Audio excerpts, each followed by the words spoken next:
Calla to move forward. We'll wait for him, but hopefully it is imminent. UK venue? Yeah, UK, Jan 27 or February the 3rd.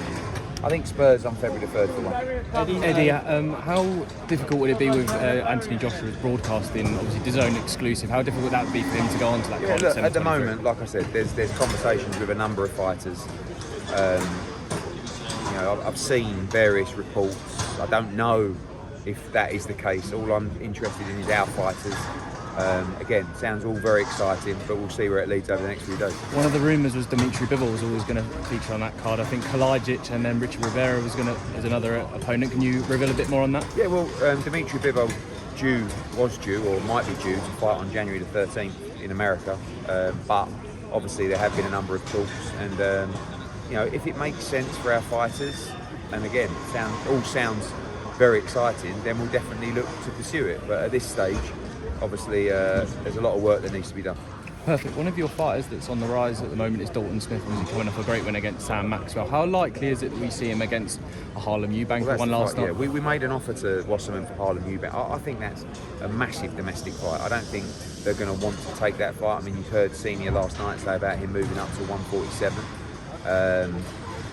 But I thought it was a good performance last night, and I think Harlem's an exciting fighter, and so is Dalton. I think that's the kind of fight we want for Dalton to break out in Sheffield, to go from 3,000 or 4,000 to 8,000 or 9,000, and that's the next step for Dalton, is being involved in a fight like that. Could Lewis Ritson be a potential name for Dalton Smith? Possibly, but I see he wants to move up to 147, so I think unlikely. And the final one from me, the Japanese deal, obviously it's rumoured that you're bringing a PrizeFighter back there. Any rumours on a date for that? Three times a year? Where'd you hear all that? I mean, My brother, I have to say. I think that if it is PrizeFighter, it will be with a twist.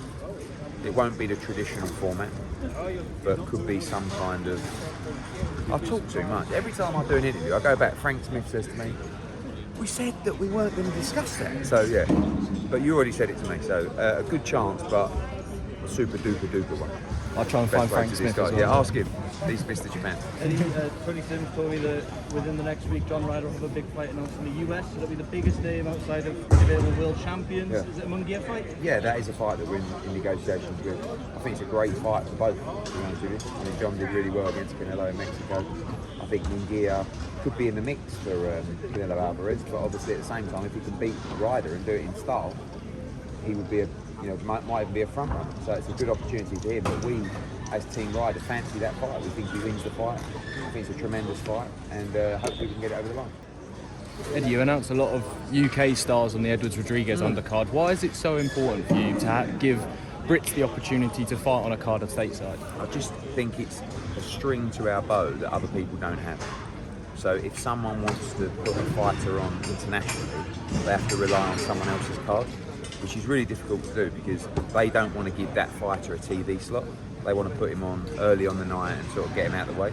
So when we can say to our fighters, when you perform well, you're going to go and box in Phoenix, or you're going to go and box on Haney against Prograis or whoever it's going to be. That's something that we should do more of. I mean, Janae Boston was always on because obviously he's in the Sonny Edwards camp. Peter McGrail kind of got a slot, a bit of a sort of Brucey bonus. And Galal Yafai just fits because he's going to be fighting the winner at some point. So, it's a deep, rich card, and I think we'll do more of that moving forward. And for our international fighters, whether it's Huni, whether it's Paro, like whoever it is, to get the opportunity to fight in America is something they all want to do. So for us, it's a real strength to be able to give them that opportunity. Sorry, Eddie, my last one. JJ Metcalf, obviously, won the IBO world title on the Katie Taylor card. Any news on him next? And is he fighting Madrimov? There is a chance that he could fight Madrimov for the world title. I mean, Charlo, if those belts become vacant, it would actually be Madrimov against JJ Metcalf, which obviously we'd love to do. Thank you. Cheers, Eddie. Thank you.